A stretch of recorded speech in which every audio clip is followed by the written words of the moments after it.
has taken over. Let's go. It's Ferrall. Coast to coast. Steaks, chicks, stacks. You and I are going to make a lot of money. It's Ferrall, coast to coast.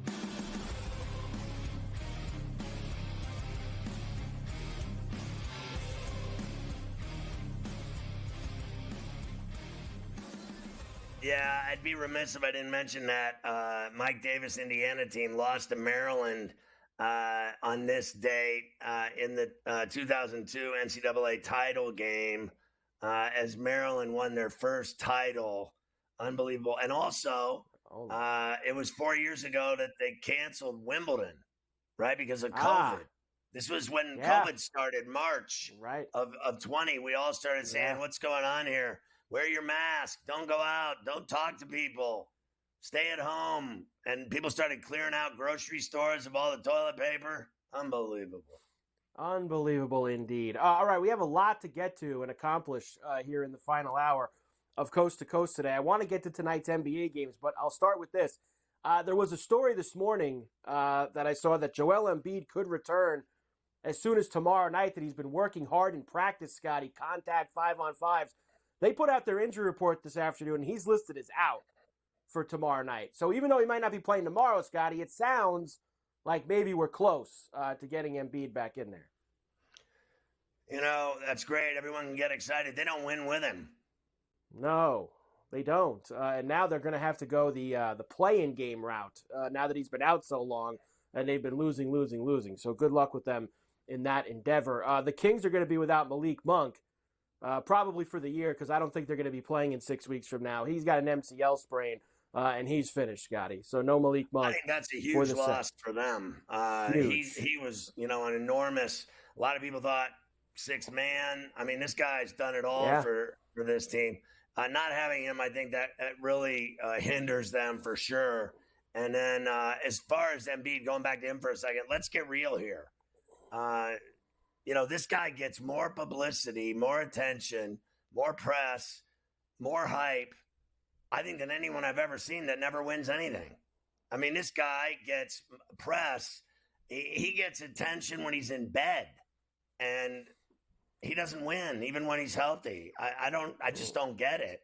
I am not afraid of the Philadelphia 76ers at all if I'm playing them in a playoff series. In fact, I pray to God I get them in a playoff series because you'll win. They never win.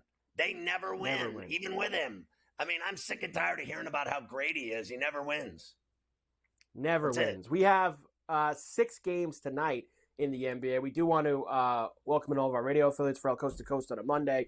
Sirius XM, channel 159, Sports Byline. Great to have everybody with us. Here we go. Boston is in Charlotte tonight, Scotty. Now, I know they do not have Jaylen Brown tonight. He is out with a hand. Porzingis is in. Does it really matter when you're 17.5-point favorites on the road? 218.5 the total. Well, I mean, Boston should kill them. That's why that number is where it is. Charlotte's done. Pack it in. Glad bag time. And they got, Bridges playing. That's about it. And the Celtics, the only problem you have here is the malaise of having to go there and play them. They're yawn city. They don't want anything to do with this game tonight. They're going to be going through the motions. So I wouldn't touch it. I'm not laying a 17-piece. But if I had to, I still think the Celtics destroy the Hornets. Most likely outcome. The 2 other teams that are playing out the stretch to get together in Detroit, the Grizzlies and the Pistons. Pistons minus 2.5. 215.5 is the total in this one. Yeah, I was seeing the other day, too, going back, Charlotte covered the 14 against the Clippers yesterday. So now they're at home getting 17 against Boston. So you might have something there with the cover. They're showing up at least for these games. And as far as this other one you're talking about, I'm on Detroit minus 2.5. No one's been able to stop Cade Cunningham of late. He's having 30-plus games. I think they'll beat Memphis tonight in Detroit. The Nets are in Indiana tonight against the Pacers. Another heavy spread. I mean, this is the season, I guess, with 3 weeks left to go in the regular season. Heavy spreads. Minus 12.5 for Indiana. 227.5 is the total. So I think the Nets can cover the number. The number's at 227. It's a high-scoring game. Both of these teams score a lot. The Nets don't win, but they score a lot. Cam Thomas scores a lot. They got a lot of guys, Bridges and Johnson, that can score, Claxton. So I think they cover the number. The Pacers win, but don't cover that fat 12.5, and I think the game goes over. The night of big spreads continues in Orlando. The Trailblazers are getting 15.5 from the Magic. 210.5 the total. Yeah, it opened at, I bet the over at like 208. I think it's moved up to 210.5 now, unless I'm mistaken, 210.5. Big number of 16.5. I'd rather bet the total than get involved in that big, gigantic number. I don't really feel like, frankly, the Magic are 17 points better than anybody. I think they're good. I don't think they're a great team by any stretch. No doubt. The Hawks, as you were talking about with Davis before, are in Chicago against the Bulls. Bulls minus 2.5, 221.5 the total. It's funny. The Hawks have been playing great lately. They beat the Celtics twice last week. It's so easy to take the Bulls here at home and lay 2. I think that's why people are doing it. It's only 2 points, so you just need the Bulls to win the game and win by 3. I could see that happening. Atlanta slipping on the road here, but they've been playing pretty well lately. Murray has been lighting it up, so I don't think it's going to be an easy game for the Bulls. No, it is not. And finally, best game of the night by far, with the most significance. You have the Suns and the Pelicans in New Orleans tonight, Scotty. Both of these teams are in that jumble between 5 and 8 in the Western Conference. Pelicans minus 1.5, 223.5 the total. Yeah, this morning, I think when it opened up, right, it was -1. Now it's 1.5. I bet the Pelicans at -1 this morning, and I think I got them at around minus $1.05, $1.07, something like that. I laid the 1.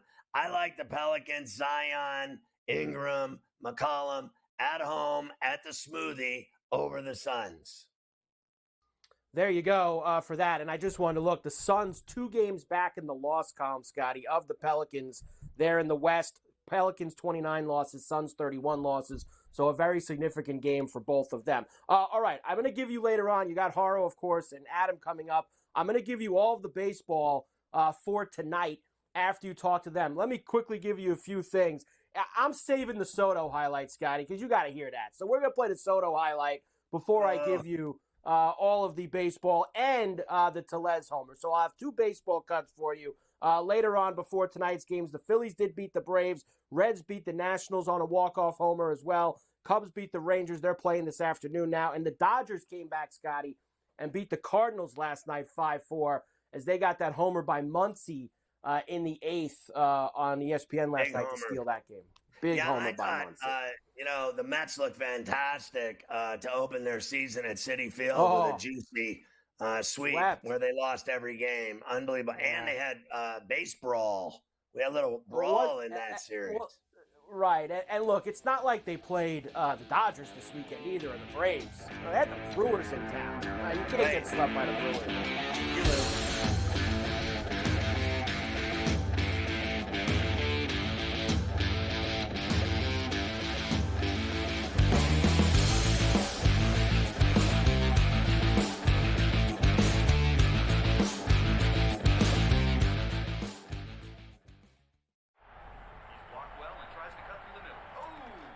Your gut says Miami is going to win, and you should take the over.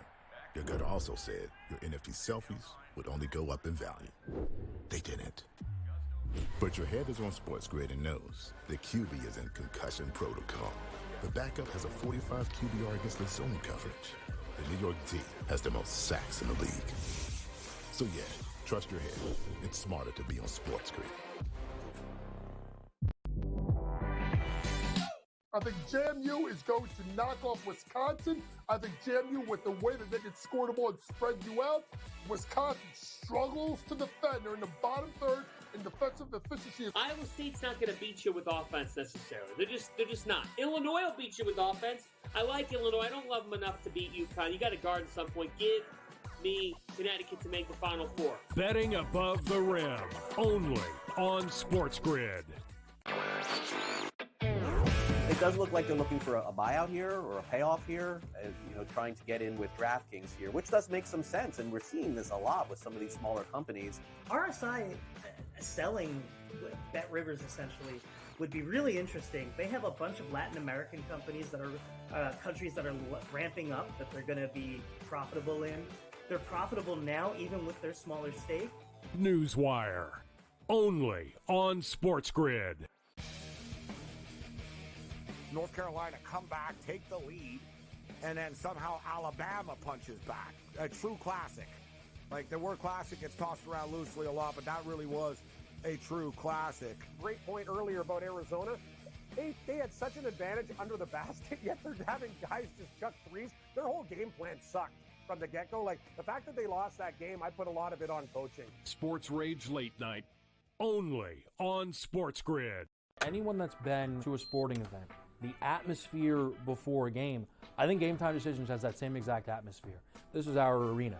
This is what we do. There is going to be an energy to Game Time Decisions that you will feel night in and night out. The excitement you get when you lock your bets in, when you're figuring out what you want to do, we can zone in on the biggest games each night. I want this to be the place that people come to before the games start so they feel as ready as possible to lock in their cards. We are going to hit every single one of those markets that you need to know about. We're going to go through every single thing, and I've got a great team behind me that's going to help me get the job done. There is not going to be a better place, I promise you, than Game Time Decisions to get that new information, react to it, and be able to then bet accordingly. We will have everything at our disposal, and we will use that to our advantage.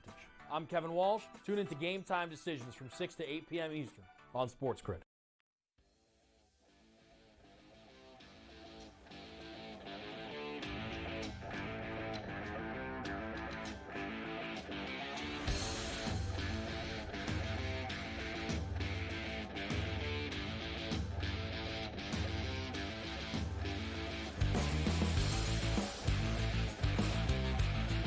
Wanted to say that our boy Vincent D'Onofrio, a.k.a. Wilson Fisk, is in for Luke, I am your father today, working with Mafia, our boy Vinny D'Onofrio.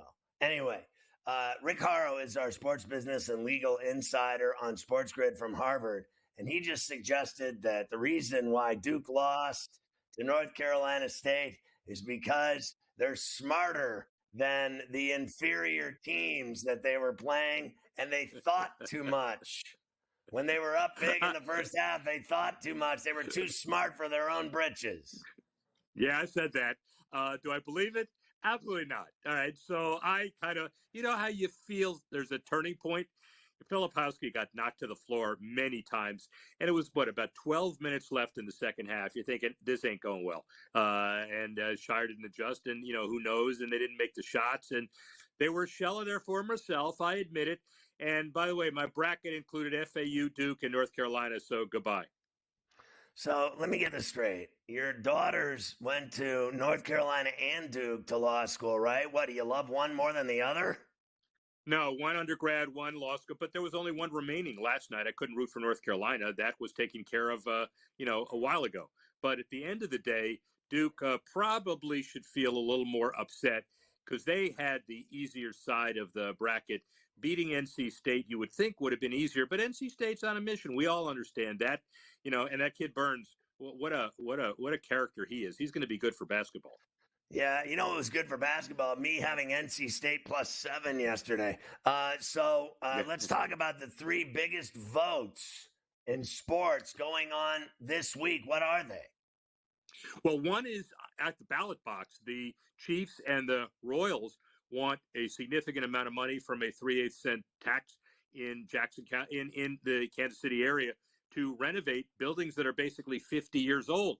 And for the first time, when leases expire in 2031, they may not be there at the end. It's not leaving the area, but it may be going over to Kansas City, Missouri, Kansas, like the racetrack is, and like the soccer stadium is. We'll have to see how that all shakes out. And then at a council vote, the D.C. Council, $500 million neighborhood renovation around Verizon Arena, since the $2 billion deal that the Leonsis did plan on in Alexandria did not happen. They went right back to the city to try to get the deal done so they could get Capitol Center done for the next 30 or 40 years, Verizon Arena, whatever you would call it in the future. Not Capitol Center, but let's call it something that includes sponsorship. And then third, a proxy fight between Nelson Peltz and his minority dissident shareholders and the guys at Disney, Iger and his group of people, and that may be a Disney takeover. So we got three big decisions this week, all different contexts. Will A-Rod and his pal Lori ever get their hands on the T-Wolves? Not according to Mr. Taylor. No, not according to Mr. Taylor, but what he basically said was, I sold you the deal at 20% valuation, $1.5 billion. Then you had automatic triggers to make certain payments. You didn't make the payment on March 27. Then the issue is, did he not? But there's a side issue here. From the time he cut the deal, the Phoenix Ishbias sold to $4 billion, the Suns to Matt Ishbia, and the Charlotte Jordans were sold for $3 billion. And so all of a sudden, the $1.5 billion doesn't look as good. You talk to people in Minneapolis this morning, and they're saying for the first time, the on-court turbulence is overshadowed by off-court turbulence. Do you believe that Mulkey's defamation law firm has the stones to tell her that she's not winning a defamation lawsuit against either the Washington Post or the LA Times? She's a tough lady, and so I'm not sure anybody has a chance to tell her no. That defamation lawsuit saying it was basically a bad article, that usually doesn't work, Washington Post. Now, the LA Times, what she did, never works. What she did, though, is that she was reacting to an article by the LA Times calling them dirty debutantes, and that the UCLA group is cleaner and all, and she took offense to that. And you know what happened? The LA Times said, I don't want any part of that, so they issued a retraction. It is interesting. That's not the one that she wants to really get done. The one that she will really get done might be very difficult, as you said. I got to be honest with you. I thought it was a great line, and I thought that the LA Times was kind of candy ass for retracting it. They're afraid of her. To me, I grew up in J school and J law. One of the hardest things to do is prove defamation, libel, slander. Those are the hardest cases to win. And I don't believe she had a leg to stand on. I would have never retracted that comment. The LA Times has more juice than Kim Mulkey when it comes to the articles that they've written over the years. You got to be kidding me. In fact, I'll say it again. She's insane. She's absolutely insane. Somebody needs to tell her to have a sandwich. Let's talk about the A's. What is this new lease deal in Oakland? Are you serious that they would contemplate staying in that dump with no hot water and 300 fans at their games? No, I think what they'll do is they're going to play Sacramento out against it very clearly, and they may play these 2 years or 3 years in Sacramento.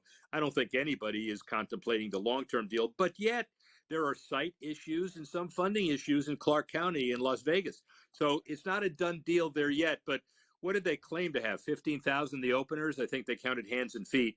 And then they had 5,000, then they had 3,000. And so, it's very clear they got to get out of there.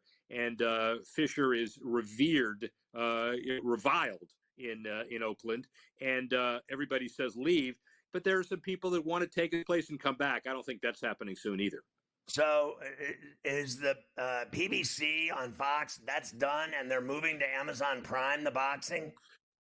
Well, they're moving a little bit of it, and they're saying we're done, and they're going to be moving enough of it where Amazon gets the primary bouts. And again, like everything else, Amazon, Google, all of the streaming providers are getting a lot of the wrestling stuff, just like they're getting mainstream sports. What do you think of the ratings tonight for these two big women's Elite Eight games? Off the charts, man. I'm telling you, I can't wait for 7 o'clock. You talk about the two games tonight, and you talk about what's left in the Final Four for the men. I don't know about you, but if given the choice, we won't because they're two different time frames. Caitlin Clark and LSU, what a compelling matchup that's going to be. That's going to be really exciting to see. Emerging leagues, pickleball. People don't realize this, but Rick Haro, a world champion pickleball player. Not world champion, but I could beat my dog if he has two of his hoofs or paws tied He's behind another his one back. he named after Duke. He's smarter than all the other dogs in the neighborhood. I'm gonna name. Yeah, he is though. I'm gonna rename him to I'm gonna call him North Carolina State. It may be easier to do. But so pickleball, 224% increase in players, and the recapitalization of the merged entity is now a $75 million entity. So they're scoring high on a number of different levels. I go to shoot hoops sometimes in the morning at the gym, and I can never shoot because the pickleball has taken over the basketball courts. And I hope that all of the pickleball players tear their Achilles. I just wanted to say that. Yeah, I understand, but that's heartless. Why don't you just join them and maybe try to play pickleball? You are pretty quick. I've seen you dive after dimes or pennies, and you're pretty quick at that. I would absolutely dominate on a pickleball court because I was so damn good at tennis to begin with. Pickleball's for drunks. I can play that drunk and kick your ass 6 ways till Sunday. You and me, baby. How about the NFL adding Christmas games? That's what I like to see. 30 million average viewers, by the way, over last Christmas. Let's do it again. And while we're at it, let's have a Friday game that Amazon gets to televise in Brazil with the Eagles opener. So they're looking at these windows they didn't have before. The NFL continues to go on running. Rick Haro loves Duke and Harvard. Everyone there is smarter than you.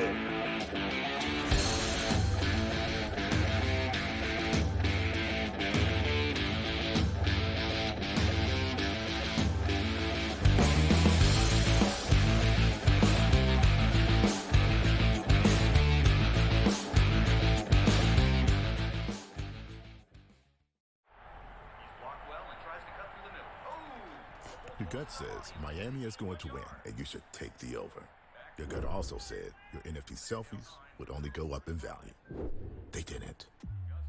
But your head is on SportsGrid and knows the QB is in concussion protocol.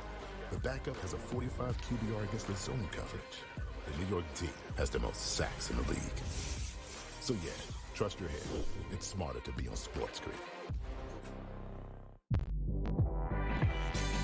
I think JMU is going to knock off Wisconsin. I think JMU, with the way that they can score the ball and spread you out, Wisconsin struggles to defend. They're in the bottom third in defensive efficiency. Iowa State's not going to beat you with offense necessarily. They're just not. Illinois will beat you with offense. I like Illinois. I don't love them enough to beat UConn. You got to guard at some point. Give me Connecticut to make the Final Four. Betting above the rim, only on SportsGrid. It does look like they're looking for a buyout here or a payoff here, trying to get in with DraftKings here, which does make some sense. And we're seeing this a lot with some of these smaller companies. RSI selling Bet Rivers essentially would be really interesting. They have a bunch of Latin American companies that are countries that are ramping up that they're going to be profitable in. They're profitable now, even with their smaller stake. Newswire, only on SportsGrid. North Carolina come back, take the lead, and then somehow Alabama punches back. A true classic. Like, the word classic gets tossed around loosely a lot, but that really was a true classic. Great point earlier about Arizona. They had such an advantage under the basket, yet they're having guys just chuck threes. Their whole game plan sucked from the get-go. Like, the fact that they lost that game, I put a lot of it on coaching. Sports Rage Late Night, only on SportsGrid. Anyone that's been to a sporting event, the atmosphere before a game, I think Game Time Decisions has that same exact atmosphere. This is our arena. This is what we do. There is going to be an energy to Game Time Decisions that you will feel night in and night out. The excitement you get when you lock your bets in, when you're figuring out what you want to do, we can zone in on the biggest games each night. I want this to be the place that people come to before the games start so they feel as ready as possible to lock in their cards. We are going to hit every single one of those markets that you need to know about. We're going to go through every single thing, and I've got a great team behind me that's going to help me get the job done. There is not going to be a better place, I promise you, than Game Time Decisions to get that new information, react to it, and be able to then bet accordingly. We will have everything at our disposal, and we will use that to our advantage. I'm Kevin Walsh. Tune into Game Time Decisions from 6 to 8 p.m. Eastern on SportsGrid.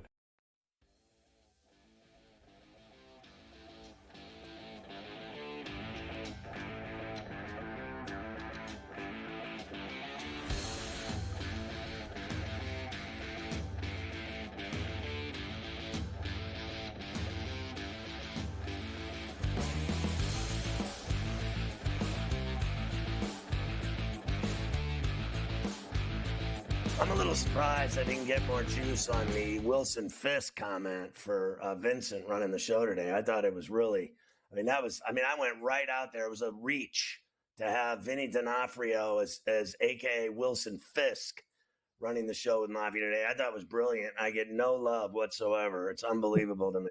You people are backstabbers. Adam Kaplan isn't, though. He's our NFL insider, and he's live in Philadelphia today, where last week we spent some time talking about the futures in the AFC, and now we're looking at the NFC today, and we're starting with the favorite division of Mr. Kaplan's, the NFC East, home to his Fly Eagles Fly. This is incredible. And Scott, you and I have discussed this in our 4 or 5 years together. We still have not had a repeat champion in the NFC East since 2004. So it's been 20 years, and the Eagles had won 4 straight, 0-1 through 0-4. But let's look at, first of all, the odds are interesting because the Eagles have had an interesting offseason. They lost Hassan Reddick. They just traded him. The Cowboys, by the way, and the Eagles have the same odds at plus 125. When you look at the Cowboys situation, yes, Dak Prescott's under contract, but this is a last year's deal. That there's been no momentum to extend his contract right now. They lost their left tackle and their center. The Eagles just lost Hassan Reddick. They have some younger players they want to play defensive, and Bryce Huff comes over from the Jets to replace him. But the Eagles have some question marks, particularly in the secondary. Their offense is going to be great. It's their defense where you have question marks. So someone's going to win the division. And I would agree, we always go through these odds where we don't agree with the odds makers and where we agree. I think it's very fair. Both teams have severe question marks. Probably the Eagles now on defense more than the Cowboys overall. I give the Cowboys a slight lead, but again, you've got to give credence to it's been 20 years since someone repeated that division. There are only 4 teams in that division, yet we haven't had a repeat winner since 2004. It's crazy. And then who really cares who is predicted to win the division? Because at the end of the day, if Dallas wins the division, they always lose in the playoffs anyway. Look how long it's been since they've had any success whatsoever in the postseason. They've been humiliated. Oh, yeah, no doubt. And by the way, you could, and we'll go over down the road here, odds to make the Super Bowl and win the NFC Championship and so forth. But by the way, the Commanders and Giants, neither has a chance at all to win the division. They're plus 900. Giants, all sorts of changes, coaching changes, the assistants changes there on both sides of the football. Washington's completely redoing everything there, new coaching staff. There's no chance that they win the division. But, boy, this division is wide open. Sometimes we do these segments, you go, there's a clear winner here. There is not. And I would agree with the odds makers that both the Cowboys and Eagles are plus 120. How about the stories I've been hearing about in New York that Mara is too hands-on with the Giants? The last time I checked, he owned the team. Yeah, I don't know about that. Look, Woody Johnson's hands-on. In fact, you never know the Jets owner, Woody Johnson, when he's going to get involved. But the Maras, you have to remember, they're a football family. They've had they've owned this team for several decades, and they're going to be involved. But Joe Shane is personnel control, their general manager. They're going to get it ready. They have to get a ready quarterback. Daniel Jones, their quarterback, who they gave the extension to 2 years ago towards ACL. They've not ruled out drafting a quarterback early in this draft. No one would be surprised if they do that. But they've got to get their offensive line going. They've done a poor job of building it. They need playmakers on defense. This Giants team, they severely overachieved 2 years ago. And Brian Dable's first season, nobody was expecting that. And unfortunately, that set up expectations for year 2, and they fell flat. So the bottom line is they're a ways away from being a good football team, and they're not going to the playoffs. All right, what about the NFC North? The Lions won it. They won it twice in the last 31 years. And I think this Packer team with Love doesn't get enough credit. They had a nice little run in the playoffs. So did the Lions. Do you think it's a two-horse race? Yeah, I was with the Lions at this time last year, and I said, get on them now if you're going to. But I would get on the Packers. See, I'm glad you brought that up. The Lions are plus 125. They're the clear leader. Packers plus 225. The Packers have the deepest tight end, wide receiver, skill position group in the National Football League. They're good at running back now, really good with Josh Jacobs. They've got a potential star in the making with Jordan Love. Now they're changing over their defense. Jeff Hafley, the former Boston College head coach, is going to call their defense. The belief around the league is they're going to be more aggressive on defense. So they're too passive on Joe Barry, who was not retained as their defensive coordinator. So they are going to challenge the Lions this season. The Lions have real issues at cornerback. Carlton Davis gets acquired from the Bucs, who's believed to be a number one corner. But why would the Bucs, who've been a playoff team in the last couple of years, why would they trade their best corner inside the conference to the Lions? That you have to question that. That tells you they don't think he's good enough anymore to be a number one corner. And remember, Cam Sutton just got cut due to the off-the-field issue, who's their number two corner. So the Lions have a lot of work to do at the quarterback position. They're a good football team. I don't disagree with them being a favorite. But if you're looking to pick an upset in a division winner right now, the Packers is 225. That is your team. I want to see if the Lions will ever recover from blowing that game in the playoffs. They all think they're just going to go right back where they were, and it never seems to work out that way. Let's look at the NFC South. Yeah, I this can't be right. I saw this. We got to double check this. The Falcons at minus 115. The Buccaneers. Now I know they got Kirk Cousins. We may not have gotten those odds correct, but if those odds are correct, the Falcons at minus 115 and the Bucs at plus 300. That to me makes no sense. It should be the other way around. We'll double check that. But yes, the Falcons, we will talk about them for a second here. They're going to be much better. They finally have solved their quarterback issue. They're loaded at wide receiver and at running back. The defense, they've added some talent there. There's no question about it. But the Bucs are the class of that division. They got Baker Mayfield back. They're going to win it. We'll double check those odds. But the Falcons are definitely going to be better than they have been because they finally have a quarterback. They're done doing it in the draft right now. They got Cousins locked up for years to come, and by structure, it's for just 2 seasons. But I like that 3-1 odds on Tampa. If you can get it, well, it's good. Yeah. Go get it. And then what about the NFC West?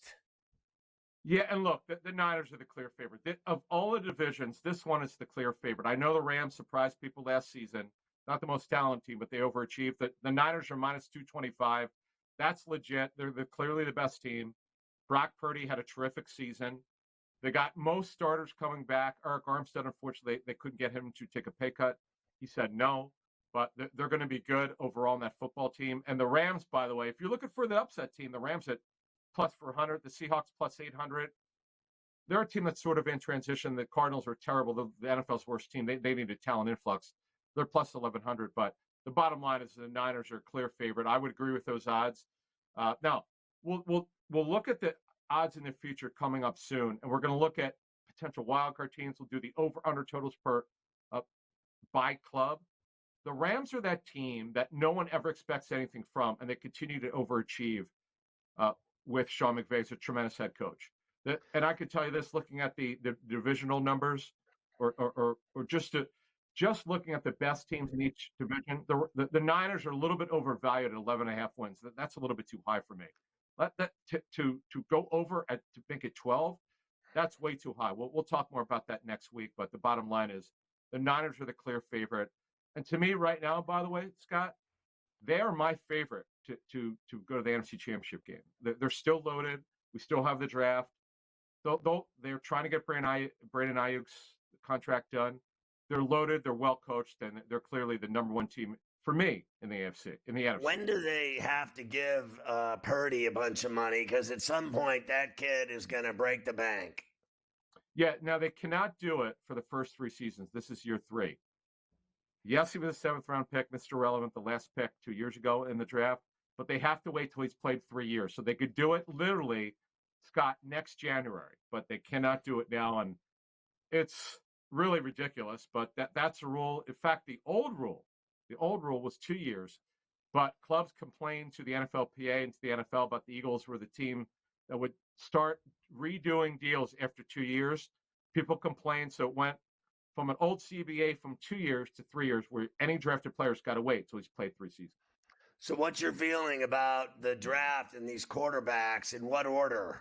Caleb Williams, and then what? I'm not buying this J.J. McCarthy hype. I have people, Scott, have told me. I've written this for ProFootballNetwork.com and mocks and my notes. I've had people tell me that who've graded McCarthy for this draft that he, based on what they've seen from their tape, it's all about the coaching tape, right? All 22. He should be a mid-second round pick. That doesn't mean he'll go there, but based on their tape study, that's where he should go. If you're drafting J.J. McCarthy in the first half of the first round, you clearly believe not only is he a starter, he's going to be your starter for years to come, but the tape doesn't really show that. To me, Drake May is a much better prospect. I don't think it's even close. May's got a ton of talent. I know he's an aggressive thrower. Sometimes he makes mistakes. He's over-aggressive sometimes, but he's got a great arm. Very, very talented. Jalen Daniels is more of a cleaner prospect. The only thing about Daniels is, who I still have going to be the number 2 quarterback, his thin build. Over time, you could bulk him up a little bit, and obviously Caleb Williams is going to go number 1 to Chicago. But after that, Scott, there's a lot of mystery. I still think McCarthy's going to be way overdrafted. Yeah, and it's interesting because he never loses, and he plays in. Look over the last 2 years how many games he lost. He lost the championship, then he went back and won the championship. All he does is win, and he's got such a machine of PR behind him that he stored up these draft boards. And you say he shouldn't be there. It'll be interesting to see how it pans out. Great job today, Adam. We'll see you later in the week. Good night.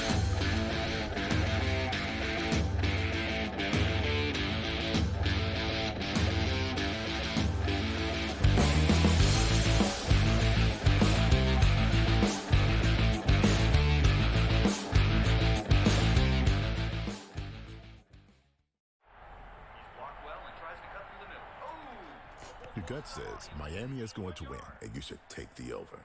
Your gut also said your NFT selfies would only go up in value. They didn't. But your head is on SportsGrid and knows the QB is in concussion protocol. The backup has a 45 QBR against the zone coverage. The New York D has the most sacks in the league. So yeah, trust your head. It's smarter to be on SportsGrid.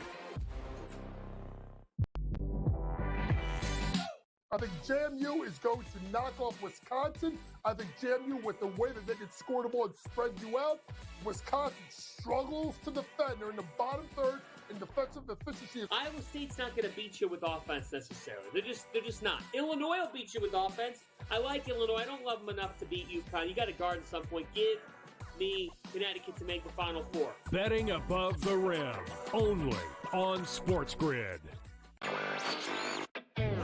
It does look like they're looking for a buyout here or a payoff here, trying to get in with DraftKings here, which does make some sense. And we're seeing this a lot with some of these smaller companies. RSI selling Bet Rivers essentially would be really interesting. They have a bunch of Latin American companies that are countries that are ramping up that they're going to be profitable in. They're profitable now, even with their smaller stake. Newswire, only on SportsGrid.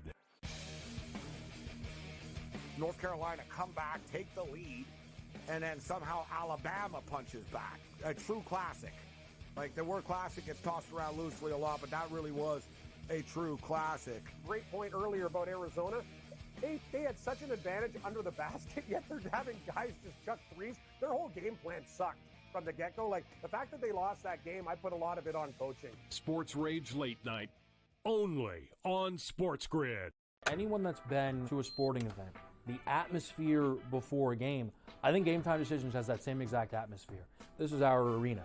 This is what we do. There is going to be an energy to Game Time Decisions that you will feel night in and night out. The excitement you get when you lock your bets in, when you're figuring out what you want to do, we can zone in on the biggest games each night. I want this to be the place that people come to before the game starts, so they feel as ready as possible to lock in their cards. We are going to hit every single one of those markets that you need to know about. We're going to go through every single thing, and I've got a great team behind me that's going to help me get the job done. There is not going to be a better place, I promise you, than Game Time Decisions to get that new information, react to it, and be able to then bet accordingly. We will have everything at our disposal, and we will use that to our advantage.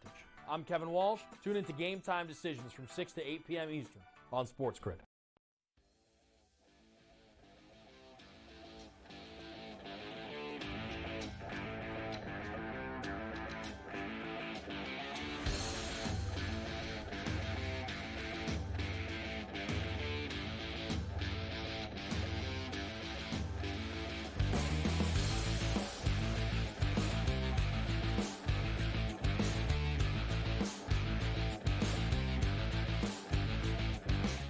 The BetMGM first bet offer of $1,500 is so sickening. I constantly have to tell people about it. Download the BetMGM Sportsbook app on iOS or Android or visit BetMGM.com. Sign up, deposit at least $10 in your account, place your first wager, and receive up to $1,500 back in bonus bets if the bet loses. If the bet does lose, your bonus bets will be available once the wager is settled. So if you bet $1,500, let's say, on a Final Four game and lose the bet, they're giving you $1,500 in bonus bets in your account immediately after the wager is settled. And you are loving life. It's like a free bet. No matter what you do, your first bet at $1,500, you lose, you're going to get it right back. I mean, who's crazy enough not to do that? Check it out at BetMGM.com. You're going to love the BetMGM mobile app. Everybody's doing it. They just won't admit it. All right, Carver High, are you going to pick me up with some Yankees Soto footage? That's what I need. More Soto, more Bombers, more Buccos. Look, I think me and you, obviously, and rightfully so, have spent a lot of the offseason, talking bad about the Yankees, as you should. But on this Monday, Scotty, the first Monday of the Major League season, they get all the bouquets because going into a place that they never win and sweeping 4 games to start the season, that's a hell of a start for the Bronx Bombers. And what a weekend for their newest Bomber, Juan Soto. He did it all this weekend, Scotty, and he capped it off with the go-ahead hit yesterday on WFAN in New York. There goes Torres, the third pitch. Line base hit, left field. How do you like that? Torres scores. The Yankees take a 4-3 lead. Oh, is he good? Oh, do we love Soto. How'd they wheel John down to Houston? Got him off the plane and wheeled him to the ballpark. He's not doing many road games this year, but he wasn't going to miss opening day, Scotty. You know that, or opening weekend down in Houston. So John got in the mix there with Soto, who I think hit like 550, a bunch of extra base hits. He threw the guy out at home. The winning run 3 out of 4 games. Unbelievable start for him. And it's nice. You know what's the nicest thing about it? Because Judge, you could tell Judge, didn't play the whole last month of spring training with his problems. Yeah. You could tell he still needs a few weeks before he's himself. Oh, yeah. He's off. But the past few years, if that happened and Judge was in a funk or he wasn't himself for a few weeks, they would be non-existent offensively. Having this guy there to pick up that slack when maybe Judge isn't at himself is so huge and so monstrous for them. Cabrera was hot, and yes, I thought Birdie, is that his name? Birdie? Yeah, Birdie. I thought Birdie. That play at third base in the ninth inning, but that looked like Greg Nettles. That was such a great play. I haven't seen a Yankee third baseman make a play like that since Nettles. I mean, that was an amazing diving stab of a heater over the bag. I mean, that saved the game. And then how about the throw out on Friday with Soto with the runner coming around second? He threw him out at home. Yeah. What a tag by Trevino. What a throw. Yep. I was blown away by the Yankees and the Pirates. I'm thinking 1960 World Series all over again. Pirates against the Yankees. From your lips to God's ears, the Pirates swept 4 games in Miami against the Marlins. And I got news for you, Scotty. They're up 3-1 in the 6th this afternoon in D.C. against the Nationals. But I had to give you something from this huge Pirate weekend. So why not our boy, Rowdy Tellez yesterday on Sportsnet Pittsburgh. Once again, Hayes and Olivares will take off on this pitch. Down 2 runs. Big 3-2 pitch coming. A fly ball to center field, hit pretty deep to the wall, and it is gone! Let's get rowdy! Tellez gives the Pirates the lead! A 2-out bomb to center, and it is 7-6! His first Pirate bomb! Greg Brown getting involved. I mean, that is a big weekend for Greg Brown and the Pirates. They had all the big calls, and they actually blew that lead. Marlins tied it at 7, but then the Pirates won it in extras. So everything going well for them right now. All right, let's get to the rest of the games tonight. Kansas City is in Baltimore against the Orioles. Michael Waka Waka Waka against the Dean. Dean Kramer. Orioles minus 155. Plus 130 for Kansas City, flat 8 the total. Yeah, I like Baltimore here, minus the 1.5 at Camden on the run line. Two teams looking to get off the deck after bad weekends, especially the Marlins, who, as we just mentioned, lost all 4 games to the Buccos. They have the Angels in town. Meyer against Silseth. Pick 'em, Scotty. Minus 110 both ways, 8.5. Yeah, I'll take the Angels to win in Miami after what I just watched the 4 games. The Reds are in Philadelphia against the Phillies. Sanchez and Abbott is the starters, minus 145 for the Phillies, plus $120 for Cincinnati, flat 8 the total. You know, I was on the Reds here this morning. It was like $1.30. It's $1.22 now. I'll take the upset on the road at Citizens. Yeah, Reds played well this weekend. The Rangers are in Tampa at the Trop against the Rays. They'll have Dane Dunning going against Ryan Pipiot, minus 125 for Tampa, plus 105 for Texas, 8.5. Wow, that's a brutal game. I'll take Dunning on the road there in Texas. No doubt there. The Mets are at home again. They got swept by the Brewers this weekend. They have Sean Manaea going tonight against the Tigers, who are out to a 3-0 start. They'll go with Olsen, minus 145 for the Mets, plus 120 for the Tigers. 7.5 total. I mean, Scotty, one team's 3-0, and I'm getting them at plus 120 against the 0-3 team in Citi Field. Come on, Tigers tonight. Yeah, I got to go with the Mets. They can't lose every single game at home. Big Sean Manaea gets it done for New York tonight.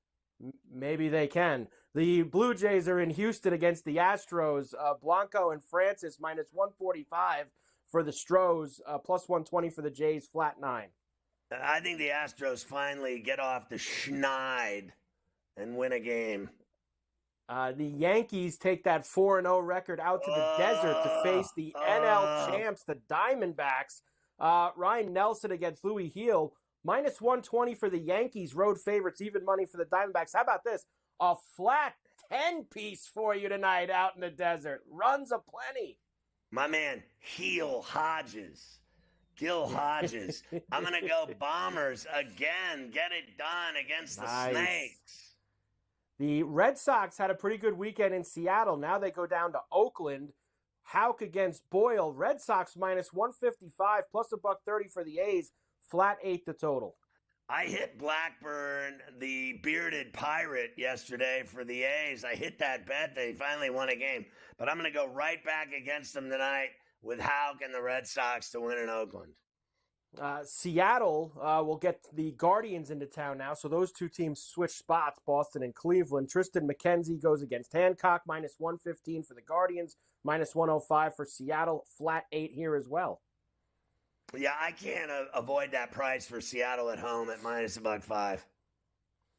Cardinals head south to San Diego for a few days. Kyle Gibson against Waldron. This also a minus 110 both ways. Pick 'em, 8.5 the total. I like this pick 'em. I like the Padres at Petco with the soft serve ice cream. And finally, the Giants and the Dodgers get together for the first time this year. The Big Maple going for L.A. James Paxton wins going for the Giants. Minus 210 for L.A. Plus 170 for the Giants. 8.5 the total. I'm on the Dodgers and the over. Dodgers and the over. I did not get you, and this is an awful job by me, I did not get you the full complement of taters for tonight's game. What an absolute fail by me. But I will tell you, there's some spots I'm definitely looking at here tonight, including Ohtani's got a homer at some point. I feel like I'm chasing a little bit here now, Scotty. He hasn't homered yet here this year, and now I just feel like he's got to pay me off at some point to hopefully get back all the losses from the last few days. So I'm looking for him.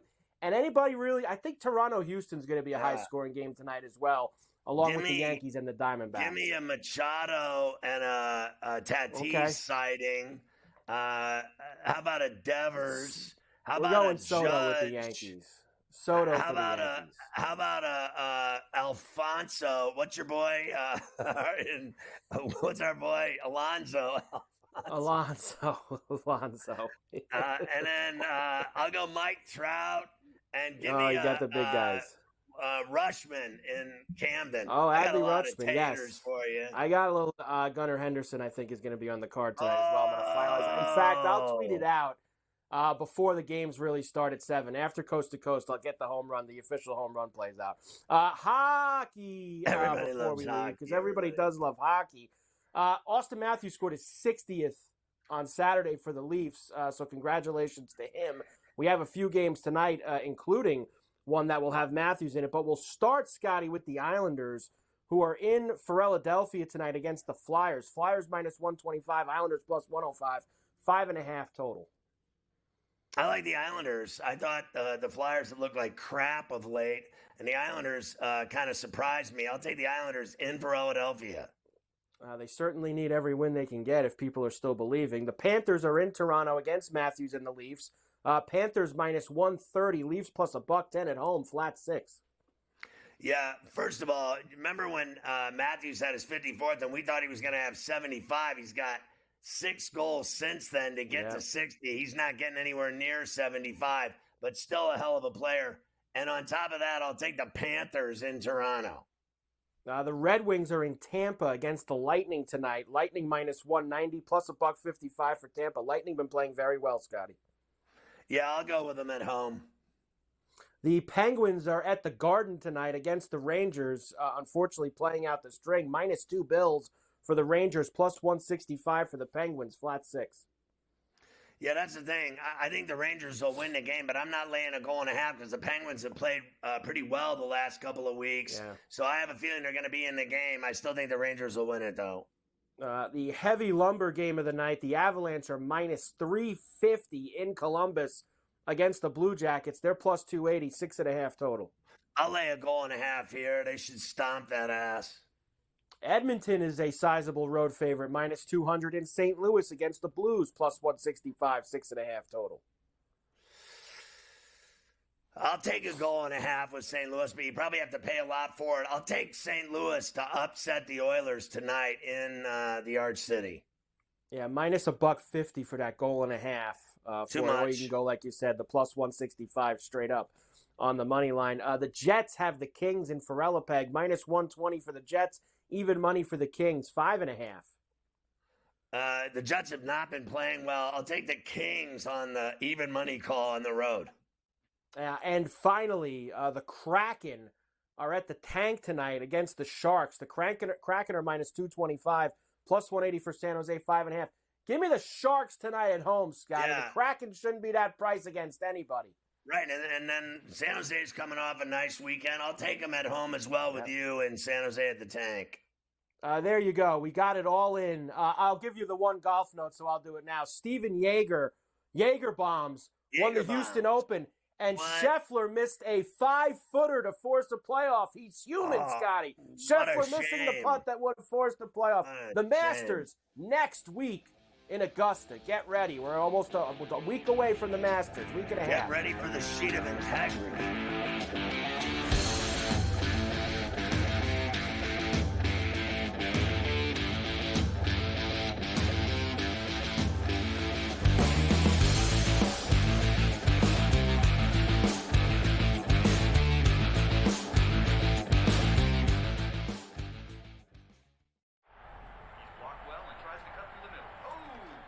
Your gut says Miami is going to win, and you should take the over.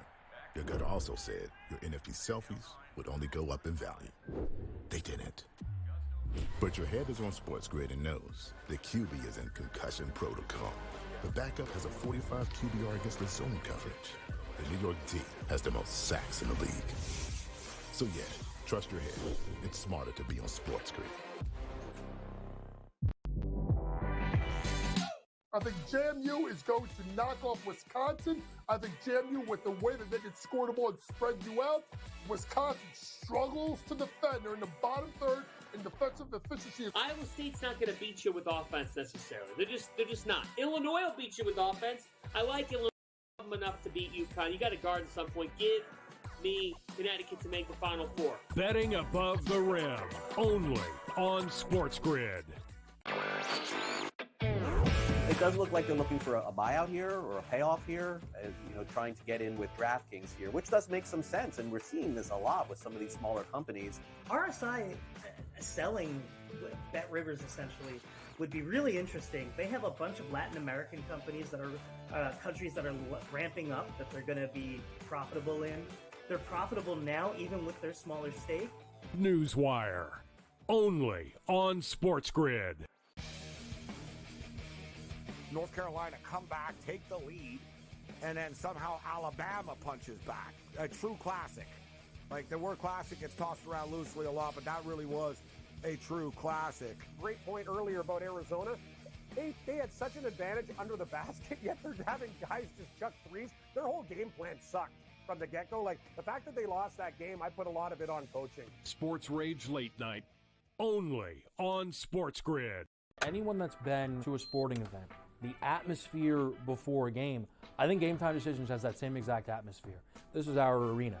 This is what we do. There is going to be an energy to Game Time Decisions that you will feel night in and night out. The excitement you get when you lock your bets in, when you're figuring out what you want to do, we can zone in on the biggest games each night. I want this to be the place that people come to before the games start so they feel as ready as possible to lock in their cards. We are going to hit every single one of those markets that you need to know about. We're going to go through every single thing, and I've got a great team behind me that's going to help me get the job done. There is not going to be a better place, I promise you, than Game Time Decisions to get that new information, react to it, and be able to then bet accordingly. We will have everything at our disposal, and we will use that to our advantage. I'm Kevin Walsh. Tune into Game Time Decisions from 6 to 8 p.m. Eastern on SportsGrid.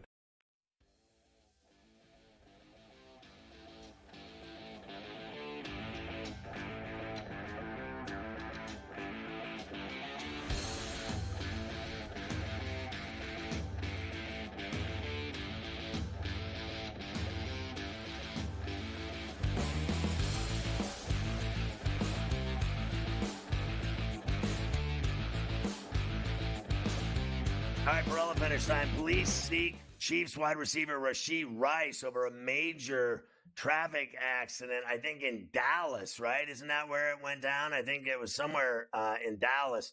And then they walked away and left the car there. Any more evidence that people were effed up than leaving your car at the scene of a major crash and you take off running? Wait a minute. That was my story the night of the Dodgers Stadium, and I left my car on fire on the freeway. Yeah, same kind of thing. Never leave your car on fire on the freeway, kids. Former NFL cornerback Vontae Davis found dead at 35 at his grandmother's home in Florida. What is happening there? New York City Mayor Eric Adams' accuser details alleged sexual assault in a new lawsuit against the mayor of New York. Burglary tourists terrorizing LA as marauding South American gangs fly here to steal from mansions and the wealthy. A 25-year-old woman shot to death in a public execution at a gas station. What could be worse? California pastor arrested in a murder-for-hire plot against his daughter's boyfriend. Nothing like the loving Christian pastor at the church hiring a hitman.